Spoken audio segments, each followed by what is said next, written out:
दिल्लीमध्ये स्फोटाची घटना घडली आणि त्यानंतर देशभरामध्ये अलर्ट जारी करण्यात आलेला आहे। जे महत्त्वाचे गर्दीचे ठिकाणं आहेत अशा सर्वच ठिकाणी पोलिसांचा बंदोबस्त हा तैनात करण्यात आलेला आहे। आपण आता नाशिक रोड रेल्वे स्टेशनवर आहोत। नाशिक रोड रेल्वे स्टेशनवर सुरक्षा यंत्रणा आपल्याला तैनात असल्याचं बघायला मिळतंय। मात्र सर्वात महत्त्वाचं म्हणजे जे बॅग स्कॅनर आहे हे स्कॅनरच गेल्या कित्येक दिवसापासून बंद असल्याचं बघायला मिळतंय।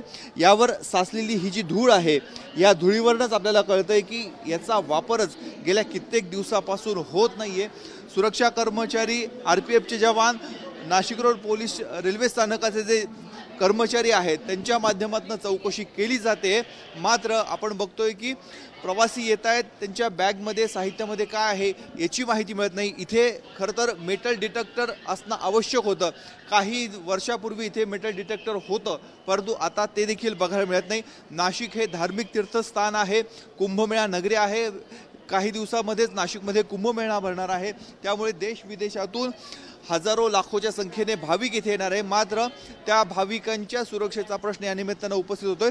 जे कर्मचारी आहेत आपण बघतोय की हे स्कॅनर बंद असल्यामुळे जे कर्मचारी आहेत त्यांच्या माध्यमातून मॅन्युअली म्हणजे हातानेच संपूर्ण बॅगची तपासणी केली जात आहे। जे प्रवासी इथे येत आहेत त्यांच्या बॅगमध्ये काय आहे याची तपासणी केली जात आहे। मात्र हा संपूर्ण जी सुरक्षा यंत्रणा आपण बघतोय की मॅन्युअली तपास केला जात आहे। या बॅगमध्ये नेमकं काय आहे याची तपासणी करण्यासाठी स्कॅनर चालू असणं आवश्यक होतं। जी माहिती आपण इथल्या अधिकाऱ्यांकडून घेतली त्यांचं म्हणणं आहे की मेंटेनन्सच्या कामासाठी ते बंद आहे आणि मेटल डिटेक्टरसाठी नवीन प्रपोजल टाकण्यात आलेले आहे, परंतु ते प्रपोजल कधी सँक्शन होणार आणि नाशिक रोड रेल्वे स्टेशनवर कधी सुरक्षा व्यवस्था अधिक कडक होणार हा प्रश्न या निमित्तानं उपस्थित होतोय।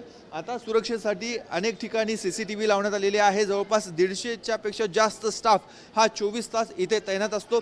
शिफ्टनुसार त्यांचं कामकाज चालतं। पोलीस यंत्रणा सतर्क आहे, आरपीएफ यंत्रणा सतर्क आहे। मात्र अत्याधुनिक तपासासाठी जी यंत्रसामुग्री इथे पाहिजे ती सध्या तरी बंद असल्याचं बघायला मिळतंय। त्यामुळे लवकरात लवकर इथली सुरक्षा व्यवस्था अधिक कठोर करण्याची गरज या निमित्तानं उपस्थित होत आहे। कॅमेरामन मयूर बारगेजेसह मुकुल कुलकर्णी, एबीपी माझा, नाशिक। एबीपी माझा, उघडा डोळे बघा नीट।